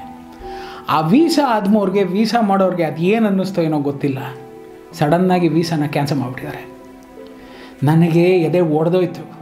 It is a full team ಹೋಗಬೇಕು. ಇಲ್ಲದ್ರೆ ಕೇಳ್ತಾರೆ, ಅದೇ ಅವನನ್ನು ಬಿಟ್ಬಿಟ್ಟು ಇಲ್ಲಿ ಬಂದುಬಿಟ್ರಿ ಅಂತ. ಅವ್ರಿಗೆ ಹೇಳಲ್ಲ ನಾನು ಸಬ್ಟೈಟ್ರಲ್ಲಿ, ಇಲ್ಲ ನಮ್ಮ ಪ್ರಕಾಶ್ ಅವ್ರಿಗೆ ವೀಸಾ ಕೊಡಲಿಲ್ಲ ಅಂತ. ಇವನ ಮುಖ ನೋಡಿ ವೀಸಾನೇ ಕೊಡಲಿಲ್ಲ, ಆಸ್ಟ್ರೇಲಿಯಾಗೆ ಕ್ಯಾನ್ಸಲ್ ಆಗೋಯ್ತು. ಸಡನ್ನಾಗಿ ಬಂದ, ಸಾರ್ ಹಿಂಗಾಗೋಯ್ತು ಸಾರ್ ಹಂಗಾಗೋಯ್ತು ಸಾರ್, ಹಿಂಗೆಲ್ಲ ಹತ್ಕೊಂಡೆ. ನಾನಂದೆ ಮುಂದೆ ಕರೆಕ್ಟಾಗಿರೋ ಫೋಟೋ ಕಳಿಸ್ಬಾರ್ದೇನೋ ಸಾರ್. ಯಾವನು ಮಾಡ್ದೋ ಸರಿ ಇಲ್ಲ ಸರ್, ಅವ್ನು ಡಬ್ಬ ನನ್ನ ಮಗ, ಅವ್ನು ಹಂಗಾಗ್ಬಿಡ್ತಾನೆ ಸರ್, ಕರಿನಗರ ಕಟ್ಬಿಡ್ತಾನೆ ಸರ್, ಇದೆಲ್ಲ ಬೈತಾ ಇದೆ. ನಿಂಗೆ ಏನು ಮಾಡಿದ್ರಿ? ನಮ್ಮ ಮುಂದೆ ನಾನು ಕರ್ಕೊಂಡು ಹೋಗಿಲ್ವೇ? ಆಗಲಿಲ್ಲ. So we travelled. ಪುಣ್ಯಕ್ಕೇನು ಅಂದರೆ ನಂಗೆ ಅಲ್ಲೊಂದು ಲೊಕೇಶನ್ ಸಿಗಲಿಲ್ಲ. ಆ ಲೊಕೇಶನ್ನು ಬ್ಯಾಂಕಾಕಲ್ಲಿ ಸಿಗುತ್ತೆ ಅಂತ ಗೊತ್ತಾಯಿತು. ಅಲ್ಲೂ ಬಿಡಲಿಲ್ಲ. ಪ್ರಕಾಶ ಇಮ್ಮಿಡಿಯೇಟಾಗಿ ಹೊರಡು, ಬ್ಯಾಂಕಾಕಿಗೆ ಬಾ, ಥೈಲ್ಯಾಂಡಲ್ಲಿ ಲ್ಯಾಂಡ್ ಆಗು, ಆ ಜಾಗದಾಗ ಕರಿತೀನಿ, ನೀ ಅಲ್ಲಿ ಬಂದು ಶೂಟಿಂಗ್ ಇದು ಮಾಡ್ಬೋದು. ಸರಿ ಸರ್ ಬಂದ್ಬಿಡ್ತೀನಿ ಸರ್, ಹಂಗೆ ಅಂತ ಖುಷಿ ಆದ. ಸೊ ಏನು ಅಂತಂದರೆ ಮಾದೇಶನ ಒಂದಷ್ಟು ಯೂನಿಟ್ಸ್ ಇರುತ್ತೆ. ಆ ಯೂನಿಟ್ ಅವ್ನು ನೋಡ್ಕೊತಾ ಇದ್ದಾನೆ, ಇವ್ನು ನೋಡ್ಕೊತಾ ಇದ್ದಾನೆ. ಈ ಥರ ಹೇಳ್ತಾ ಇರ್ಬೇಕಾರೆ ಥೈಲ್ಯಾಂಡಲ್ಲಿರೋ ಮಾದೇಶನ ಯೂನಿಟ್ಟು ಪ್ರಕಾಶ ನೋಡ್ಕೊತೀಯಾನಂತ ಹೇಳ್ಬಿಟ್ಟು ಅದನ್ನು ರಿಜಿಸ್ಟರ್ ಮಾಡೋಣ ಸಿನಿಮಾದಲ್ಲಿ ಏನೋ ಒಂದು ಆಸೆ. ಬಂದ ಸರ್, ಥೈಲ್ಯಾಂಡಿಗೆ ಬಂದ, ಎಲ್ಲ ಆಯಿತು. ಬೆಳಗ್ಗೆ ಎದ್ದು ನಾವು ಆಗ್ತಾನೆ ರಾತ್ರಿ ಮಿಡ್ ನೈಟ್ ಫ್ಲೈಟ್ ಇಳಿದು ಎಲ್ಲ ಆಗಿ ಅರ್ಲಿ ಮಾರ್ನಿಂಗ್ 6 o'clock ಟಕ ರೆಡಿ ಆಗ್ತಾಯಿದ್ದೀವಿ. 5:45 ಬಂದ. ಏನು ಅಂತಂದರೆ ಸರ್ ಸೀಲ್ ಓಪನ್ ಆಗ್ಬಿಟ್ಟಿದೆ ಸರ್ ಅಂದ. ಅಂತಂದು ಇವನು ಏನು ಮಾಡಿದ್ದಾನೆ, ಕಂಟು ಪೂರ್ತಿ ಕುಡಿದ್ಬಿಟ್ಟಿದ್ದಾನೆ ಮುಂಡೆದು. ಆ ಫ್ಲೈಟಲ್ಲಿ ಇದೊಂದಿದೆ, ಆ ಥೈಲ್ಯಾಂಡ್ ಫ್ಲೈಟಲ್ಲಿ ಒನ್ ಮೋರ್ ಅಂದು ಪ್ರಾಯಶಃ ಇವಾಗ ನಿಲ್ಲಿಸೇ ಬಿಟ್ಟಿದ್ದಾರೆ ಅನಿಸುತ್ತೆ. ಇವನೇನೋ ಕಂಟು ಪೂರ್ತಿ ಕುಡಿದ್ಬಿಟ್ಟಿದ್ದಾನೆ, ಏನೋ ಹೆಚ್ಚು ಕಮ್ಮಿ ಆಗಿದೆ, ಏನು ತಿಂದಿದ್ದಾನೋ ಏನೋ ಗೊತ್ತಿಲ್ಲ ಮುಂಡೆದು. ಅಲ್ಲಿ ಬಂದು ಸೀಲ್ ಓಪನ್ ಆಗ್ಬಿಟ್ಟಿದೆ ಸಾರ್ ಅಂತಂದ.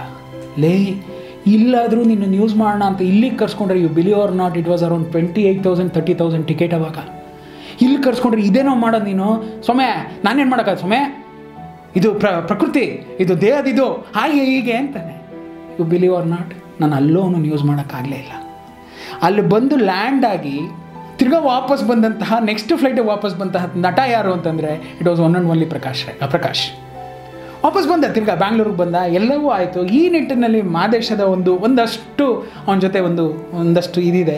ಇದೆಲ್ಲವೂ ಆಗ್ತಿರ್ಬೇಕಾದ್ರೆ ನನಗೆ ಅವನಿಗೆ ಗೊತ್ತಾಗಿದ್ದೇನು ಅಂತಂದರೆ, yes it was in 2001. Now I am coming to the matter. ನಾವು ಲಾ ಆ್ಯಂಡ್ ಆರ್ಡರ್ ಅಂತ ಒಂದು ಸಿನಿಮಾ ಮಾಡ್ತಿದ್ವಿ ರಾಮು ಎಂಟರ್ಪ್ರೈಸಸಲ್ಲಿ. Shivamani sir was the director.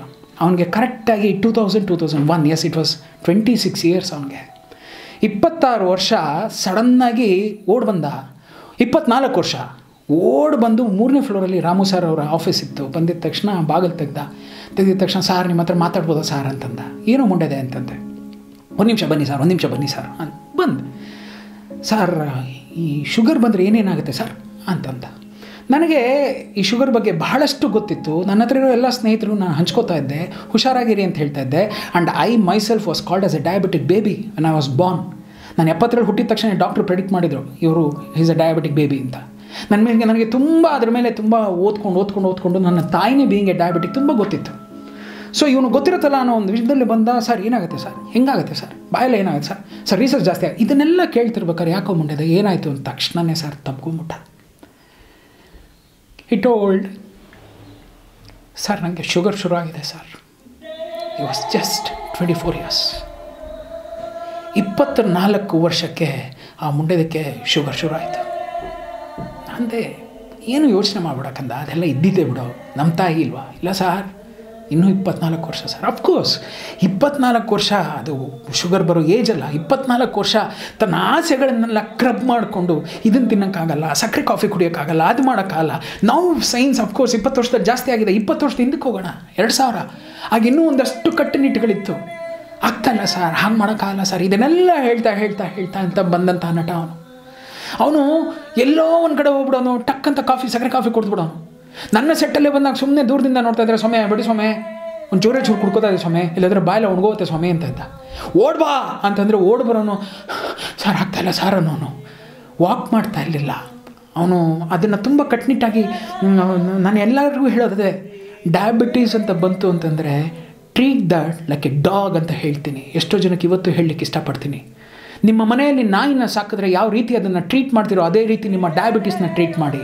ಹೇಗೆ ಅಂತೀರಾ?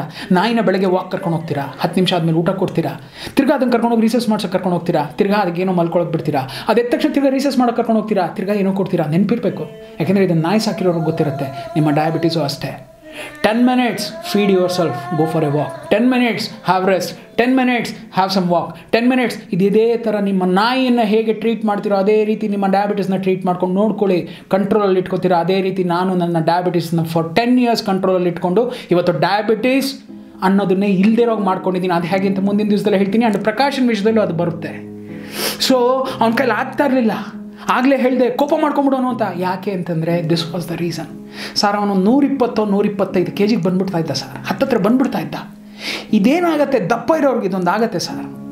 ಪ್ರಪಂಚ ಎಲ್ಲ ಚೆನ್ನಾಗಿ ಹೋಗ್ತಾ ಇದೆ, ನನಗೆ ಮಾತ್ರ ದೇವ್ರು ಈ ತೀರ್ ಕೊಟ್ಟಿಯಾನೆ, ನಾನು ಮಾತ್ರ ಹೆವಿ ಕಷ್ಟಗಳನ್ನ ಎತ್ತಾಕೊಂಡಾದರೂ ಇಷ್ಟು ಮಾಡ್ತಾ ಇದ್ದೀನಿ, ನನಗೆ ವಜನ್ ಇರೋದು, ನನಗೆ ಒಂದು ಕಷ್ಟ ಇರೋದು ಅನ್ನೋದು ಮನಸ್ಸಿಗೆ ಬಂದುಬಿಡುತ್ತೆ. ನಾನು ಹೇಳ್ತಾ ಇದ್ದೆ ಹಿ ವಾಸ್ ಮೈ ರೆಪ್ಲಿಕಾ ಅಂತ. ಎಸ್, ನನಗೂ ಅದೇ ಫೀಲ್ ಆಗ್ತಾಯಿತ್ತು. ನಾನು ಏನಕ್ಕೆ ಕಟ್ಸ್ತಾ ಇದ್ದೆ ಅಂತ ನಾನು ನನ್ನ ಆಪ್ರೇಷನ್ ಮಾಡಿಸ್ಕೊಂಡ್ಮೇಲೆ ನನಗೆ ಅದೆಲ್ಲ ಗೊತ್ತಾಗ್ತಾ ಇತ್ತು. It was my body. Shootout ಆಗೋದು, ಸುಸ್ತಾಗೋದು, ಆ ಸುಸ್ತನ್ನು ಇನ್ನೊಬ್ಬನ ಮೇಲೆ ಕಿರ್ಚಿ ತೋರಿಸ್ತಾ ಇದ್ದೆ. ಇದೇ ಅವನಿಗೂ ಆ ಮುಂಡೆದಕ್ಕೂ ಆಗ್ತಾ ಇದೆ. ಅವನ ಕೈಲಿ ಆಗ್ತಾ ಇರಲಿಲ್ಲ. ಕಿರ್ಚ್ಬಿಡೋನು, ಅರ್ಚ್ಬಿಡೋನು, ಕೋಪದಲ್ಲೇನೋ ಬೈದ್ಬಿಡೋನು. BP ಇತ್ತು ಮುಂಡೆದಕ್ಕೆ, ಶುಗರ್ ಇತ್ತು. ಈ ನಿಟ್ಟಿನಲ್ಲಿ ಎಲ್ಲ ಬರ್ತಾ ದೇವರು ಅವನಿಗೆ ತುಂಬ ಕಷ್ಟ ಅನ್ನೋದು. ಅಫ್ಕೋರ್ಸ್ ನನಗೆ ಬೇಸರ ಆಗೋದದೇ, ಕಂಟ್ರೋಲ್ ಮಾಡಲಿಲ್ಲ. ಏನು ಮದ ಬಂದುಬಿಡ್ತು ಅವನಿಗೆ. ಕರೆದ್ರೆ 20 ಜನ ಬರೋರು, ಕರೆದ್ರೆ ಇದು ಮಾಡೋರು, ಕರೆದ್ರೆ ಚೆನ್ನಾಗಿ ಏನು ಮಜಾ ಮಾಡಬೇಕು ಅವನ ಜೊತೆ ಇರೋರೆಲ್ಲ. ಅದನ್ನೆಲ್ಲ ನಾನು ಕಣ್ಣಾರ ನೋಡ್ಬಿಟ್ಟಿದ್ದೀನಿ. 50,000 ಬಂತಾ, 50,000 ಪಾರ್ಟಿ. 1 ಲಕ್ಷ ಬಂತಾ, 1 ಲಕ್ಷಕ್ಕೆ ಪಾರ್ಟಿ. ನಿಂಗೆ ಏನು ಬೇಕು ಆ ಬಟ್ಟೆ ತೊಗೊಂಡೋಗು. ನಿಂಗೆ he was A gazette freak. ಯಾವ ಗೆಜೆಟ್ ಇವತ್ತು ಮಾರ್ಕೆಟಲ್ಲಿ ಬಂತು ಅಂದರೆ ಅದು ಅವನ ಕೈನಲ್ಲಿ ಇರೋದ್ರಿ. ನಾನು ಕೇಳಬೇಕಾಗಿತ್ತು, ಪ್ರಕಾಶ ಯಾವ್ದು ಹೊಸದು, ಪ್ರಕಾಶ ಯಾವ್ದು ಚೆನ್ನಾಗಿದೆ, ಪ್ರಕಾಶ ಏನು ನೋಡಿದೆ, ಪ್ರಕಾಶ ಯಾವ್ದು ತೊಗೊಂಡೆ, ಯಾವ ಬಟ್ಟೆ. ನ್ಯಾಷನಲ್ ಮಾರ್ಕೆಟ್ಗೆ ಹೋದರೆ ಬಂಡಲ್ ಬಟ್ಟೆ. ನ್ಯಾಷನಲ್ ಮಾರ್ಕೆಟ್ಗೆ ಹೋದರೆ ಸಿಕ್ಕಾಪಟ್ಟೆ ಕೈಗೆ ಸಿಕ್ಕಿದ್ದೆಲ್ಲ ಅದೇನಂತಾರೆ, ಇದು ಮೊಬೈಲ್ ಫೋನ್ಗಳು. ಇದು ಮನೇಲಿಡೋಕ್ಕೆ ಸರ್, ಇದು ಗಾಡೀಲಿ ಇಟ್ಟಿರ್ತೀನಿ ಸರ್, ಅದೇನು ಸಿಮ್ ಕಾರ್ಡ್ಗಳು. ಐ ಥಿಂಕ್ ಕಿರಣ್ ಅನ್ನೋರು, ಯಾರು ಏರ್ಟೆಲ್ ಕಿರಣ್ ಅಂತ ಇದ್ದಾರೆ ಅವರು, ಅಬ್ಬಾ ಕಿರಣ್ ಅವರೇ ಅದೇನು ಫ್ಯಾನ್ಸಿ ನಂಬರ್ಸ್ ಅವ್ನು ಕೊಡ್ತಾ ಇದ್ರಿ. He was on the top. ಏನೆಲ್ಲ ಡಬ್ಲಿಂಗ್ ನಂಬರ್ಸ್ ನಂಬೈನಲ್ಲಿ ಏನು ಅವನದು 99001111 99002222 3366 ಏನೆಲ್ಲ ಡಬಲ್ ಈ ಥರ ನಂಬರ್ಸ್ಗಳಿಡೋದು ನೋಡಿದ್ದೀರಾ? VIP ನಂಬರ್ಸ್ಗಳು ಇಡ್ತಾ ಇದ್ದಾರೆ ಇವನೆಲ್ಲ. ಅಂದರೆ ಅವನು ದುಡ್ಡು ಹೇಗೆ ಬರ್ತಾ ಹೋಗ್ತಾ ಇತ್ತು ಅದೇ ರೀತಿ ಬೆಳೀತಾ ಹೋಗ್ತಾ ಇದ್ದ. ಅದೇ ರೀತಿ ಅವನನ್ನು ಕೊಬ್ಬಿಸಿ ಅವನಿಗೆ ಎಜುಕೇಷನ್ ಇರಲಿಲ್ಲರಪ್ಪ. Here I want to say, ನೀವು ನನ್ನನ್ನು ಕರೀರಿ, ದೇವರನ್ನೇ ನಾನು ಕುಡಿಯೋಕ್ಕೆ ಬರಲ್ಲ. ನನ್ನನ್ನು ಕರೀರಿ, ದೇವರಾಣೆ ಮಜಾ ಮಾಡೋಕ್ಕೆ ಬರಲ್ಲ. ನನ್ನನ್ನು ಕೂಗಿ ಎಗರ್ಸಿ ಎದ್ಗೋದ್ಬಿಡ್ತೀನಿ. ಕಾರಣ ನನ್ನಲ್ಲಿರೋ ಬೇಸಿಕ್ ಎಜುಕೇಷನ್. ಪಾಪ ಮುಂಡ್ಯದಲ್ಲಿ ಎಜುಕೇಷನ್ ಇರಲಿಲ್ಲ. ಗುರು ಹಿಂಗೆ ಮಾಡ್ತಿದ್ಯಾ ನೀನು ಅಂದರೆ ಹಂಗೆ ಸ್ವಲ್ಪ ಉಬ್ಬೋನು. ಗುರು ಹೆಂಗೆ ಗುರು ಇದಲ್ಲ ಹಂಗೆ ಸ್ವಲ್ಪ ಉಬ್ಬೋನು. ಗುರು ಏನು ಬಿಡು ಗುರು ಫುಲ್ ಉದ್ಬಿಡೋನು. ತಗೋ ರಾತ್ರಿ ಪಾರ್ಟಿ, ತಗೋ ರಾತ್ರಿ ಬಿರಿಯಾನಿ, ಏನು ಕೇಳಿದ್ರೆ ಅದೆಲ್ಲ ಮಾಡ್ಕೊಂಬರ್ತಾ ಇದ್ದ ಮುಂಡೆದು. 2016 ಅನ್ಸುತ್ತೆ, ಅವನ ಕಾಲಲ್ಲಿ ಗ್ಯಾಂಗ್ರೀನ್ ಆಗಿ 2 ಬೆರಳನ್ನು ತೆಗಿತಾರೆ. ಹಾಸ್ಪಿಟ್ಲಿಗೆ ಹೋಗಿ ನೋಡಿದೆ, ಕಣ್ಣಲ್ಲಿ ನೀರು ಬಂತು. ಮೂಲೆಯಲ್ಲಿ ಒಂದು ಗುಬ್ಬಚ್ಚಿ ಗೂಡಲ್ಲಿ ಆ ಒಂದು ಗುಬ್ಬಿ ಕೂತ್ಕೊಳ್ಳೋತ್ತಲ್ಲ, ಕಾಲು ಮುರಿದು ಗುಬ್ಬಿ ಥರ ಕೂತಿದ್ದ. ಏನೋ ಅಂತಂದೆ. ಬಿಡಿ ಸಾರ್ ನೋಡಿ ಅಲ್ಲೂ ಇತ್ತು ಅವನಿಗೆ. ಇವೇನೋ ಬೈಯಕ್ಕೆ ಬರಬೇಡಿ ನೀವು ಇಲ್ಲಿ, ಅಯ್ಯೋ ನಂಗಿದ್ರೆ ಬನ್ನಿ, ಈ ಥರ ಇತ್ತು. ತುಂಬ ಕೋಪ ಇತ್ತು ನನಗೆ ಅವನ ಮೇಲೆ, ತುಂಬ ಕೋಪ. ಯಾಕೆ ಅಂತಂದರೆ ನಾವು ಬೆಳೀತಿರ್ಬೇಕಾದ್ರೆ ನಮ್ಮತನವನ್ನು ನಾವು ಬೆಳೆಸ್ಕೋಬೇಕು. ಅದನ್ನು ನಾವು ಮುಂಡೆದು ಬೆಳೆಸ್ಕೊಳ್ಳಿಲ್ಲ. ಅವ್ನಿಗೆ ಅಟ್ಲೀಸ್ಟ್ ಹೇಳ್ಕೊಡೋಕ್ಕೆ ಗುರುಗಳು ಇಲ್ಲ. ಅವ್ನಿಗೆ ಗುರಿ ಇದ್ದಿದ್ದಿತ್ತು, ಆದರೆ ಆ ಗುರಿನೂ ಅವನು ಹೋಗ್ತಾ ಹೋಗ್ತಾ ಹೋಗ್ತಾ ಹೋಗ್ತಾ ಔಟ್ ಆಫ್ ಫೋಕಸ್ ಆಗೋಗಿತ್ತು.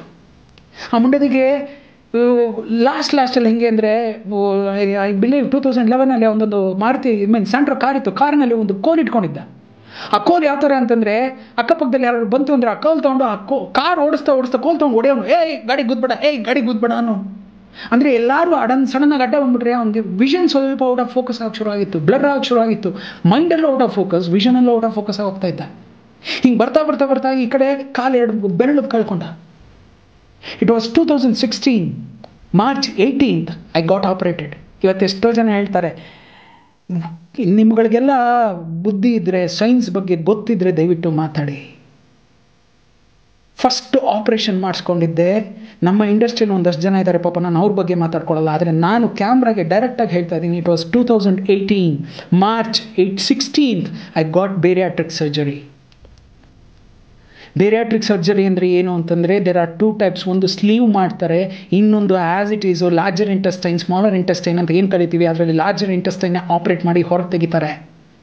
ಅದಾದ ಮೇಲೆ ನಮಗೆ ದಿನನಿತ್ಯದ ನೀವುಗಳೇನು ಊಟ ಮಾಡ್ತೀರೋ ಆ ಥರ ನಾವು ಊಟ ಮಾಡೋಕ್ಕಾಗಲ್ಲ ಸ್ವಾಮಿ, ಇಷ್ಟೇ ತಿನ್ನಬೇಕು, ಇಷ್ಟರ ಮೇಲೆ ತಿಂದರೆ ಒಳಗಿಂದ ದೇಹ ಹೊರಗಡೆಗೆ ಕಕ್ಕಿಸುತ್ತೆ, ವಾಂತಿ ಮಾಡಿಸುತ್ತೆ, ಡಿಸಿಪ್ಲಿನನ್ನು ಕಲಿಸುತ್ತೆ. Of course we have abused our body like anything. For 46 years I abused. ನನ್ನ ಕೈಲಿ ಆಗ್ತಿಲ್ಲ, ನಂಗೆ ನಂಗೆ ನಡೆಯೋಕ್ಕಾಗ್ತಿಲ್ಲ, ಮಾಡೋಕ್ಕಾಗ್ತಿಲ್ಲ. It was my genes, of course it was my genes. But ಹಾಕ್ಕೊಂಡು I had come to 158 kilos. ಆಗ್ತಾ ಇರಲಿಲ್ಲ. I got operated. ಡಾಕ್ಟರ್ ಹೇಳಿದ್ರು disciplinary life is very important. ಡಿಸಿಪ್ಲಿನ್ಡಾಗಿ ಬದುಕೋಕ್ಕೆ ಶುರು ಮಾಡಿದೆ. ಸ್ವಲ್ಪ ದಿವಸ ಆದಮೇಲೆ ನನಗೆ ನಂಬ್ತಿರೋ ಇಲ್ವೋ 60 kg ಕಳ್ಕೊಂಡೆ. I came to 98 kilos. ಕೆಲವರು ನನ್ನನ್ನು ಹಂಸಿದ್ರು, ಹೆಂಗರು ಏನಾಯ್ತು ಹಿಂಗೆ, ಕೆಲವ್ರು ಏನೋ ಅಂದರು. ನಾನು ಮೇಡ್ ಮೈ ಮೈಂಡ್ ಏನು ಅಂದರೆ, ನಾನು ಸಣ್ಣ ಆಗಬೇಕು. ಇಲ್ಲಿವರೆಗೂ ನನ್ನ ಜೀವನ ಹೀಗಿತ್ತು, ಇನ್ನು ಮುಂದೆ ನನ್ನ ಜೀವನ ಹಾಗಿರುತ್ತೆ. ಡಾಕ್ಟರ್ ಹೇಳಿದ್ರು chicken is very important because ಅದಕ್ಕೇನೋ ಅಂತಾರೆ,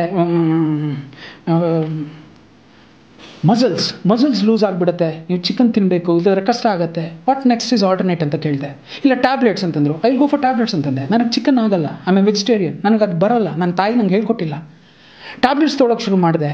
ಅದಾದಮೇಲೆ ಒಂದಷ್ಟು ದಿವಸ ನಿಂತೋಯ್ತು, ಟ್ಯಾಬ್ಲೆಟ್ಸ್ ಮರ್ತು ಹೋಗಿ ಶುರು ಆಯಿತು. ಎಷ್ಟೇ ಡಿಸಿಪ್ಲಿನ್ ಇದ್ದರೂ ಅನ್ನಿಸ್ತೆ ಈ ಕ್ಯಾರಿ ಮಾಡೋಕ್ಕಾಗಲ್ಲ ನಮ್ಮ ಟೆನ್ಷನ್ಸ್ನಲ್ಲಿ. ಸಡನ್ನಾಗಿ ಕೇಳ್ಕೊಂಡೆ ವಾಟ್ ನೆಕ್ಸ್ಟ್ ಅಂತ ಕೇಳಿದೆ. ನೀನು ಎಷ್ಟು ನಡೀತೀಯೋ ಅಷ್ಟು ನಿನ್ನಲ್ಲಿ ಇದು ಜಾಸ್ತಿ ಆಗುತ್ತೆ ಅಂತಂದರು. Okay done. ಅರ್ಲಿಂದ ಮಾರ್ನಿಂಗ್ 5-10 ನನ್ನ ಪ್ರಪಂಚ ಕೆಳಗೆ ಬಿದ್ದೋದ್ರು ಸರಿ, 5-10ರಿಂದ 6 ಗಂಟೆ ನಾನು ನಡೀತೀನಿ. ಯಾಕೆ ಅಂತಂದರೆ ನಾನು ಬದುಕಬೇಕು, ನಾನು ಬೇರೆ ಏನೋ ಮಾಡಬೇಕು, ನನ್ನ ಸಾಧನೆಗಳೇನೋ ಇದೆ. This is disciplinary life. ಹೀಗಿರಬೇಕು. ನಾನು ಬದಲಾಯಿಸ್ಕೋತಾ ಬಂದೆ. ನಾನು ಆಪ್ರೇಷನ್ ಮಾಡ್ಕೊಂಡಿದ್ದು, ನಾನು ಸಣ್ಣ ಆಗಿದ್ದನ್ನು ನೋಡ್ದು, ಅದು ಇದಷ್ಟೇ ಆ ಮುಂಡೆದು ನೋಡ್ದ. ಗೊತ್ತಿಲ್ಲದೆ ಹೋಗಿ ಆಪ್ರೇಷನ್ ಮಾಡಿಸ್ಕೊಂಬಂದ. ಆಪ್ರೇಷನ್ ಮಾಡಿಸ್ಕೊಂಬಂದಾಗಲೂ ಕೂಡ ನನಗೆ ಗೊತ್ತಿರಲಿಲ್ಲ. ನನಗೆ ಫೋನ್ ಬರುತ್ತೆ, ಸಾರ್ ಹೇಗಿದ್ದೀರಾ? ನಾನು ಚೆನ್ನಾಗಿದ್ದೀನಿ ಕಣೋ ಚಿನ್ನ, ದೇವ್ರು ಕೊಟ್ಟಂಗೆ ಆರಾಮಾಗಿದ್ದೀನಿ ಕಣೋ, ಹಿಂಗಾಗಿದ್ದೀನಿ, ಹಿಂಗೆ ಸಣ್ಣ ಆಗಿದ್ದೀನಿ. ನಾವು ಹ್ಯಾವ್ ಕಮ್ ಟು 180. ಸಾರ್ ನಾನು ಬರ್ತೀನಿ ಸಾರ್, ನಾನು ನಿಮ್ಮ ಥರ ಆಗ್ತೀನಿ. ಮುಂದೆ ಇದೆ ನಿನ್ನ ಕಲ್ಲವೆಲ್ಲ ಆಗಲ್ಲ ಬಿಡು ಅಂತಂದು. ಸರ್ ನಾನು ಆಪ್ರೇಷನ್ ಮಾಡಿಸ್ಬಿಟ್ಟೆ ಸರ್ ಅಂತ. ಇದೇ 2 ನಿಮಿಷಕ್ಕೆ ಓಡೋಯ್ತು. ಬಿಕಾಸ್ ಐ ವಾಸ್ ನೋಯಿಂಗ್ ಈ ಆಪ್ರೇಷನ್ ಸಕ್ಸಸ್ ಆಗಲ್ಲ ಅಂತ. ಯಾಕೆ ಅಂತಂದರೆ ಮುಂದೆ ಬಾಯಿ ಕಟ್ತಾ ಇರಲಿಲ್ಲ. ಬೇರಿಯಾಟ್ರಿಕ್ ಸರ್ಜರಿ ನೀವು ತುಂಬ ಹುಷಾರಾಗಿರಬೇಕು. ಜೊತೆಗೆ ಟೈಮ್ ಡಿಸಿಪ್ಲಿನ್ ಅನ್ನೋದೇನಿದೆ, that has to be maintain very neatly, very perfect. ನಮ್ಮ ಒಂದು ಇಂಗ್ಲೀಷ್ ಅವ್ರ ಥರ ಇರಬೇಕು. ಡಯಾಬಿಟಿಕ್ ಆದರೆ ನಾಯಿ ಥರ ಸಾಕಿ ಅಂತ ಹೇಳಿದೆ. ಆದರೆ ಈ ಬೇರಿಯಾಟ್ರಿಕ್ ಆಗಿದ ತಕ್ಷಣ ಇಂಗ್ಲೀಷ್ ಅವ್ರ ಥರ ಇರಬೇಕು. ಪ್ರತಿ ಒಂಥರ ಮಿಲ್ಟ್ರಿ ಥರ ಇರ್ತೀವಲ್ಲ, ಆರ್ಮಿ ಅವ್ರ ಥರ ಇರ್ತಿಲ್ಲ, ಆ ಥರ ಇರಬೇಕು. ಇವತ್ತು ನಾನು ತುಂಬ ಚೆನ್ನಾಗಿದ್ದೀನಿ, ನಿರರ್ಗಳವಾಗಿ ಮಾತಾಡ್ತೀನಿ, ಎಷ್ಟೊತ್ತು ಬೇಕಾದ್ರೂ ನಿಲ್ತೀನಿ, ನಿಮ್ಗಳ ಜೊತೆ ಓಡ್ತೀನಿ. ಕಾರಣ ಇಷ್ಟೇ, ಒಂಚೂರು ಡಿಸಿಪ್ಲಿನ್ಡ್ ಆಗಿದ್ದೀನಿ. ಆ ಕಡೆ ಒಂಚೂರು ಬಿಟ್ಟಿದ್ದಕ್ಕೆ ಪ್ರಕಾಶ ಹಂತವಾಗಿ ಕೆಳಗೆ ಬರೋಕ್ಕೆ ಶುರು ಆದ. ಅವನಿಗದು ಡೈಜೆಸ್ಟೇ ಆಗಲಿಲ್ಲ. ಅವನೇನು ಮಾಡೋದೋ ಗೊತ್ತಿಲ್ಲ ನನಗೆ. ಸರ್ಜರಿ ಮಾಡಿಸ್ದ, ಸರ್ಜರಿ ಆಗಿ ಬಂದಿದ್ದ ದಿವಸದಿಂದ 3rd ಮಂತ್ 4th ಮಂತ್ ಒಂದೊಂದಾಗಿ ಹೇಳೋಕ್ಕೆ ಶುರು ಮಾಡ್ದ. ಸರ್ ನಂಗೆ ಲೂಸ್ ಮೋಷನ್ ಕಂಟಿನ್ಯೂಸ್ ಆಗಿ ಹೋಗ್ತಾಯಿದೆ ಸರ್, ಆಯಿಲ್ ಡ್ರಾಪ್ಔಟ್ ಆಗ್ತಾಯಿದೆ, ಒಳಗಡೆ ಬಾಡಿಯಿಂದ ಆಯಿಲ್ ಹೋಗ್ತಾಯಿದೆ ಅಂತ. ಸಾರ್ ಇದ್ದಕ್ಕಿದ್ದಾಗ ಬಾಯಿ ಒಣಗೋಗ್ತಾ ಇದೆ ಸರ್, ಕೈಯೆಲ್ಲ ಶಿವರ್ ಆಗೋಕ್ಕೆ ಶುರು ಆಗ್ತಾಯಿದೆ ಸಾರ್ ನಂಗೆ ಅದಾಗ್ತಾಯಿದೆ, ಸಾರ್ ನಂಗೆ ಇದಾಗ್ತಾಯಿದೆ. ಒಂದಲ್ಲ ನಿಲ್ಲೇ ಇಲ್ಲ. ಮುಂಡೆದೆ ನಾನು ಪ್ರತಿ ಸತಿ ಕೇಳ್ತಾ ಇದ್ದೊಂದೇ, ಪಾನ್ ಪರ್ ಆಗಿಬಿಟ್ಯಾ, ಮುಂಡೆದೆ ಸಿಗರೇಟ್ ಬಿಟ್ಯಾ, ಮುಂಡೆದೆ ಕುಡಿಯೋದು ಬಿಟ್ಯಾ, ಮುಂಡೆದೆ ನಾನ್ ವೆಜ್ ಬಿಟ್ಯಾ, ಇದೆಲ್ಲ ಕೇಳ್ತಾ ಬಿಟ್ಟೆ ಸರ್. ಆದರೆ ಆ ಕಡೆ ನಿಲ್ತಾ ಇಲ್ಲ. ಸರ್ ಬಿಟ್ಟೆ ಸರ್, ಇಲ್ಲ ಅವ್ನು ಬಿಡ್ತಾ ಇರಲಿಲ್ಲ ಅಂತ ನನಗೆ ಚೆನ್ನಾಗಿ ಗೊತ್ತು. ಯಾಕೆಂದರೆ ಅದು ಬಿಟ್ಟಿದ ತಕ್ಷಣವೇ ಇದು ಬೇರೆ ಥರ ಆಗುತ್ತೆ. ಅಫ್ಕೋರ್ಸ್ ಬೇರಿಯಾಟ್ರಿಕ್ ಪೇಷಂಟ್ಸು ಅದು ನಾನ್ ವೆಜ್ ತಿಂತಾರೆ. ನನ್ನ ಕಡೆಯಿಂದ ನಾನು ಕೇಳ್ತಾ ಇದ್ದಿದ್ದು ಇದೆಲ್ಲ ಬಿಟ್ಬಿಡೋಣ, ನಾವು ಬೇರೆ ಥರ ಲೈಫನ್ನ ಲೀಡ್ ಮಾಡೋಣ, ನೀನು ನನ್ನ ಥರ ಇರು, ಬೇರೆ ಎಲ್ಲದರಲ್ಲೂ ರವಿ ಶ್ರೀವತ್ಸ ಅಂತಿದೆಯಲ್ಲ, ಇದನ್ನ ಯಾಕೆ ನೀನು ಇರಬಾರ್ದು ಅಂತ ಕೇಳಿದ್ರೆ ಅದಾಗ್ತಾನೇ ಇರಲಿಲ್ಲ. ಸಾಲದಕ್ಕೆ ತುಂಬ ದೊಡ್ಡ ಹೊಡೆತ ಅಂದಿದ್ದು ಈಗ ಹೇಳ್ತೀನಿ, that was Darshan sir enmity. Darshan ಸರ್ನ ತುಂಬ ತುಂಬ ತುಂಬ ತುಂಬ ಹಚ್ಕೊಂಡಿದ್ದಂತಹ ಜೀವ ಅದು. ಎಲ್ಲರ ಹತ್ರನೂ ಚೆನ್ನಾಗಿದ್ದ, ಯು ನೇಮ್ ದೆಮ್, ಅವ್ರ ಜೊತೆ ಸಂಬಂಧ ಚೆನ್ನಾಗಿತ್ತು. ಆದರೆ ದರ್ಶನ್ ಅವ್ರ ಜೊತೆ it was A god father friendship ಅಂತ ಹೇಳಿ, ರಿಲೇಷನ್ಶಿಪ್ ಅಂತ ಹೇಳಬೇಕು. ಅವರಿಬ್ಬರು ಅದು ಯಾವ ಥರ ಇದ್ರೂ ಗೊತ್ತಿಲ್ಲ. ಪ್ರಾಯಶಃ ನನ್ನ ಬಾಂಧವ್ಯಕ್ಕಿಂತ ಒಂದು ಮಟ್ಟ ದೊಡ್ಡ ಬಾಂಧವ್ಯ ಅವ್ರದ್ದಿರ್ಬೋದು. ಅದು ನಾನು ನೋಡಿದ್ದು ಯಾವಾಗ ಅಂತಂದರೆ ಮಜಾ ಟಾಕೀಸಲ್ಲಿ ನೋಡಿದೆ. ಮಜಾ ಟಾಕೀಸಲ್ಲಿದ್ದ ವೇ ದೆ ಬೋತ್ ಬಿಹೇವ್ಡ್. ಅಫ್ಕೋರ್ಸ್ ದಿನಕರ್ ಅವ್ರ ಜೊತೆ ದರ್ಶನ್ ಅವ್ರ ಜೊತೆ ಹಾಗಿದ್ದಾರೋ ಇರೋ ಗೊತ್ತಿಲ್ಲ, ಆದರೆ Prakash Darshan was so close. ನನಗೆ ತುಂಬ ಖುಷಿ ಆಯಿತು. ಬಿಡಯ, ನನ್ನ ಥರ ಇದ್ದಂಥ ನನ್ನ ಜೀವ ಇವತ್ತು ಅವ್ರ ಜೊತೆ ಚೆನ್ನಾಗಿದ್ದಾನಲ್ಲ, ಆರಾಮಾಗಿದ್ದಾನಲ್ಲ ಅಂತ. ಒಂದು ಹೇಳ್ತೀನಿ ಸರ್, ಎಲ್ಲಿ ವ್ಯಾವಹಾರಿಕವಾದ ಒಂದು ಪ್ರೀತಿ ಬರುತ್ತೋ ಅಲ್ಲಿ ಸಂಬಂಧಗಳು ನಿಲ್ಲಲ್ಲ ಸರ್. ಇಲ್ಲಿಂದ ಪ್ರೀತಿ ಬರಬೇಕು. ಆ ಪ್ರೀತಿ ಬಂದಾಗ ತುಂಬ ಸಾಯೋ ಕೊನೆಕ್ಷನ್ವರೆಗೂ ಹೋಗುತ್ತೆ. ಈ ಮುಂಡೆದಕ್ಕೆ ಅದೆಲ್ಲಿ ವ್ಯಾವಹಾರಿಕವಾದ ಒಂದು ಪ್ರೀತಿ ಬಂತು ಗೊತ್ತಿಲ್ಲ. ದರ್ಶನ್ ಸರ್ನ ದೂರ ಆಗ್ಬಿಟ್ಟ, ದರ್ಶನ್ ಸರ್ನ ದೂರ ಮಾಡ್ಕೊಂಬಿಟ್ಟ. ಅದೇನು ಗಲಾಟೆಗಳು ಇನ್ನರ್ ಇದು ಪ್ರಾಯಶಃ ನಾನು ಎಲ್ಲೂ ಯಾವ ವಿಷಯನೂ ಪೋಸ್ಟ್ಮಾರ್ಟಮ್ ಮಾಡೋಕ್ಕೆ ಹೋಗಲ್ಲ. ನಮಗದು ಬೇಕಾಗಿಲ್ಲ. It's out of mind, out off site. ಅದು ಯಾರು ಆಗಿರ್ಬೋದು. ಅವರಿಬ್ಬರು ಚೆನ್ನಾಗಿದ್ದಾಗ ದೇವ್ರನ್ನ ಕೇಳ್ಕೊಂಡಿದ್ದು ಇಬ್ಬರು ಚೆನ್ನಾಗಿದ್ದಾರೆ. ಯಾಕೆ ಅಂತಂದರೆ ನನಗೆ ಅಷ್ಟೊತ್ತಿಗೆ ಕೆಲಸಗಳು ಇಲ್ದಂಗೆ ಆಗೋಯ್ತು, ನನಗೆ ಪಿಕ್ಚರ್ಗಳು ಕಮ್ಮಿ ಆಗೋಯ್ತು, ಅವನಿಗೂ ಒಂದಷ್ಟು ಸಿನಿಮಾಗಳು ಕಮ್ಮಿ ಆಗ್ತಾ ಬಂತು. ಯಾವಾಗ ಈ ಗ್ಯಾಂಗ್ರೀನ್ ಆಗಿ 2 ಬೆರಳುಗಳು ತೆಗೆದ್ರಲ್ಲ, ಬೆರಳುಗಳು ಹೋದ ಮೇಲೆ ನಡೆಯೋದು ತುಂಬ ಕಷ್ಟ ಆಗುತ್ತೆ. ಅದಕ್ಕೆ ಒಂದಷ್ಟು ಪ್ರಾಕ್ಟೀಸ್ ಮಾಡಬೇಕಾಗತ್ತೆ. ಅದಾದಮೇಲೆ ಬಾಡಿ ಬೇರೆ ಡೌನ್ ಆಗೋಕ್ಕೆ ಶುರು ಆಯಿತು. ಇದೆಲ್ಲ ಇರೋ ಟೈಮ್ನಲ್ಲೇ ಟಕ್ಕಂತ ಒಂದು ಗಲಾಟೆಗಳನ್ನೆಲ್ಲ ಮಾಡ್ಕೊಳ್ಳೋಕೆ ಶುರು ಮಾಡ್ದ. ಆ ಟೈಮ್ನಲ್ಲಿ ಅವನಿಗೆ ದರ್ಶನ್ ಸರ್ ಅವ್ರ ಸಪೋರ್ಟ್ ಬೇಕಾಗಿತ್ತು. ಆ ಟೈಮ್ನಲ್ಲಿ ಅವರು ದರ್ಶನ್ ಸರ್ ಕೆಳಗಡೆ ಇರಬೇಕಾಗಿತ್ತು. ಆ ಟೈಮ್ನಲ್ಲೇ ಕೆಳಗೆ ಮೇಲೆ ಎಲ್ಲ ಇಬ್ಬರು ಹೃದಯ ಅಂಟ್ಕೋಬೇಕಾಗಿತ್ತು. ಯಾವಾಗಲೂ ಅಷ್ಟೇ ಫ್ರೆಂಡ್ಲಿಯಾಗಿ ಹಂಗೆ ಅಪ್ಕೋತೀವಲ್ಲ, ನೀವು ನೋಡಿ, ಒಬ್ರು ಅಪ್ಕೊಂಡಾಗ 2 ಹೃದಯಗಳು ಇಲ್ಲಿ ಮಾತಾಡ್ಕೊಳತ್ವೆ. That is bondage. ಯಾರು ಹೃದಯ ಬಲಭಾಗಕ್ಕೆ ಬರುತ್ತೋ ಅದಲ್ಲ ಬಾಂಡೇಜ್. ಸಾಮಾನ್ಯವಾಗಿ ನೋಡಿ, ಹೀಗೆ ಅಪ್ಕೋತೀವಿ, ಅಪ್ಕೊಂಡಿದ್ದ ತಕ್ಷಣ ಈ ಹೃದಯ ಆ ಹೃದಯನ ಮಾತಾಡ್ಸತ್ತೆ, 2 ಹೃದಯಗಳು ಬೆಸೆಯತ್ತೆ. ಆದರೂ ಇತ್ತು, ನನ್ನಲ್ಲಿತ್ತು. ಅದನ್ನು ಅವ್ನು ದರ್ಶನ್ ಸರಲ್ಲಿ ಕಂಡಿಡ್ಕೊಂಡಿದ್ದ. ಯಾಕೆ ಗೊತ್ತಿಲ್ಲ, ಕಣ್ಣಲ್ಲಿ ನೀರು ಹಾಕ್ಕೊಂಡ. ಸಾರ್ ತಪ್ಪು ಮಾಡಿಬಿಟ್ಟೆ ಸರ್. ತಪ್ಪು ನೀನು ಮಾಡಿಲ್ಲ, ಕುಡ್ತ. ಅವನು ಒಳಗಡೆ ಹೋದ್ನಲ್ಲ ಪರಮಾತ್ಮ, ಅವನು ಜೊತೆಗೆ ಅವನಲ್ಲಿದ್ದಂಥ ಆ ಉಪ್ಸ, ಆ ಕೋಪ, ಆ BP ಎಲ್ಲವೂ ಅವನನ್ನು ಅವರಿಂದ ದೂರ ಮಾಡಿಬಿಡ್ತು.